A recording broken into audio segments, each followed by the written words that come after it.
Hello viewers, നമുക്കിന്ന് ചാള എങ്ങനെയാണ് കുടംപുളി ഇട്ട് തേങ്ങ അരയ്ക്കാതെ വെക്കുന്നതെന്ന് നോക്കാം. അതിന് വേണ്ടിയിട്ട് ഞാൻ ഇവിടെ ഒരു 6 ചാള കഴുകി വൃത്തിയാക്കി നേരെയൊക്കെ എടുത്തിട്ടുണ്ട്. അത് ഞാൻ കഴുകിയിട്ട് ഉപ്പിട്ട് കഴുകണം. ഇത് എന്നാലാണ് നല്ലപോലെ വൃത്തിയാവുള്ളൂ. പിന്നെ അതിലേക്ക് വേണ്ടത് ചെറിയ ഉള്ളി ഒരു 10-15 ഇതേമാതിരി ചെറുതാക്കി നുറുക്കിയെടുത്തിട്ടുണ്ട്.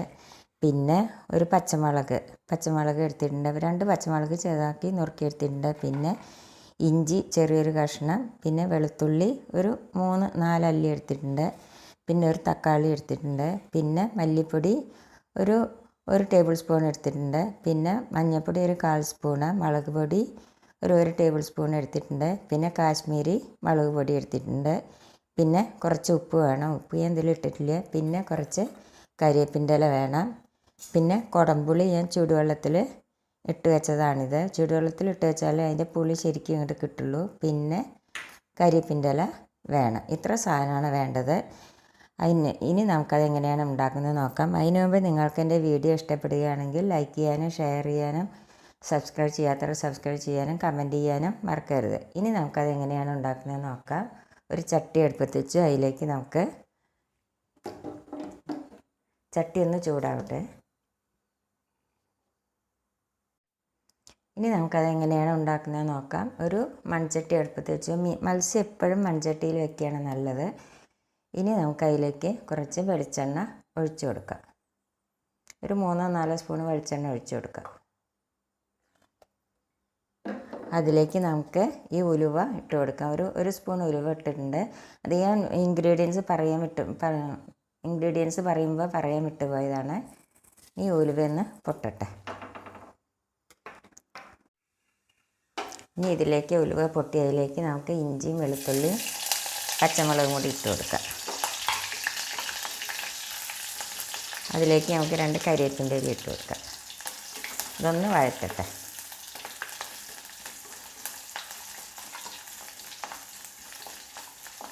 അപ്പോൾ ഇഞ്ചിയുടെയും വെളുത്തുള്ളിയുടെയും ആ പച്ചമണെല്ലാം പോയി. ഇനി അതിലേക്ക് നമുക്ക് ഈ സവാള ഇട്ട് കൊടുക്കാം. സവാളയല്ല, ചെറിയ ഉള്ളി അരിഞ്ഞത് ഇട്ട് കൊടുക്കാം. ഇത് നല്ലപോലെ ഒന്ന് വഴറ്റിയെടുക്കട്ടെ. ഇത് വഴന്ന്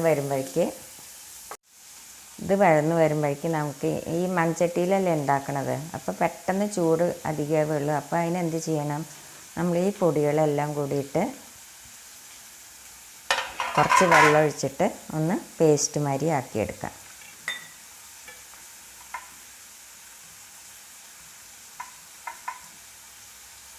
കണ്ടില്ലേ, ഇപ്പോൾ ഇത് പേസ്റ്റ് മാതിരിയായി.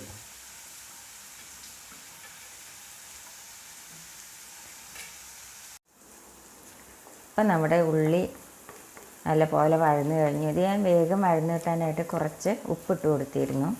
ഇനി എന്താ നമ്മൾ ചെയ്യേണ്ടതെന്ന് വെച്ചാൽ നമുക്ക് ഈ മല്ലിപ്പൊടിയും മുളക് പൊടിയും കാശ്മീരി മുളക് പൊടിയും മഞ്ഞൾപ്പൊടിയും കൂടിയിട്ട് ഒരു പേസ്റ്റ് ആക്കിയതാണ്. അത് ഇതിലേക്ക് നമുക്ക് ഒഴിച്ചു കൊടുക്കാം.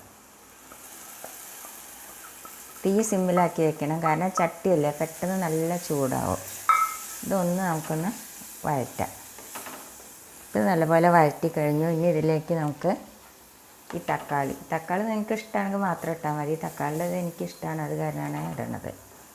ചിലർ തക്കാളി ഇടില്ല. ഈ തക്കാളി ഇതിലേക്ക് നമുക്ക് ഇട്ട് കൊടുക്കാം. ഇനി ഇതും കൂടി ഒന്ന് നല്ലപോലെ ഒന്ന് വഴറ്റിയെടുക്കട്ടെ.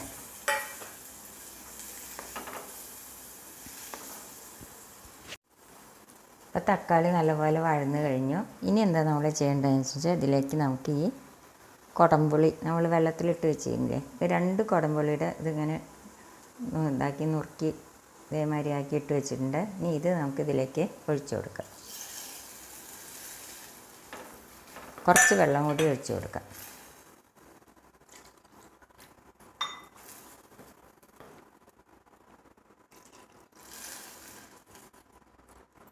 ഇത് നല്ലപോലെ ഒന്ന് തിളയ്ക്കട്ടെ.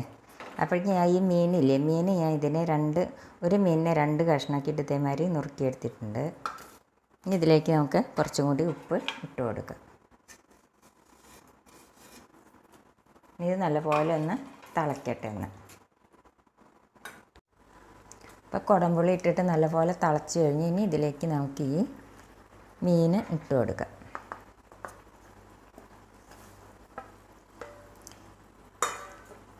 മത്സ്യം ഇട്ട് കഴിഞ്ഞാൽ അത് നമ്മൾ ഇളക്കാൻ പാടില്ല, ഇങ്ങനെ ചുഴറ്റാനേ പാടുള്ളൂ. ഇതേമാതിരി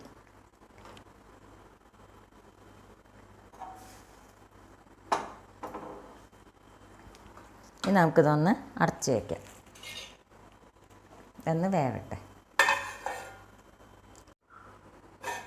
ഇനി നമുക്കിതൊന്ന് ചുഴറ്റി കൊടുക്കാം ഇതേമാതിരി. ഒന്നുകൂടി നമുക്കിതൊന്ന് അടച്ച് വയ്ക്കാം. അപ്പം നമ്മുടെ മീൻകറി റെഡിയായി, കണ്ടില്ലേ? എണ്ണയെല്ലാം മേലെ തെളിഞ്ഞു വന്നു. ഇനി എന്താ നമ്മൾ ചെയ്യേണ്ടതെന്ന് ചോദിച്ചാൽ നമുക്കിതിലേക്ക് കുറച്ച് വെളിച്ചെണ്ണ ഒഴിച്ച് കൊടുക്കാം. 2 കരിവേപ്പിൻ്റെ ഇലയും ഇട്ട് കൊടുക്കാം.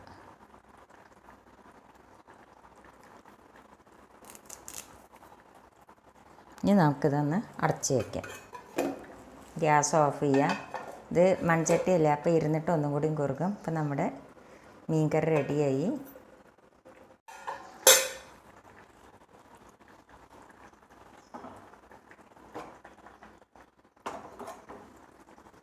അപ്പോൾ നമ്മുടെ മീൻകറി റെഡിയായി. ഇത് നിങ്ങളെല്ലാവരും ട്രൈ ചെയ്ത് നോക്കുമല്ലോ. ചോറിൻ്റെ കൂടെ കഴിക്കാൻ നല്ല ടേസ്റ്റാണ്.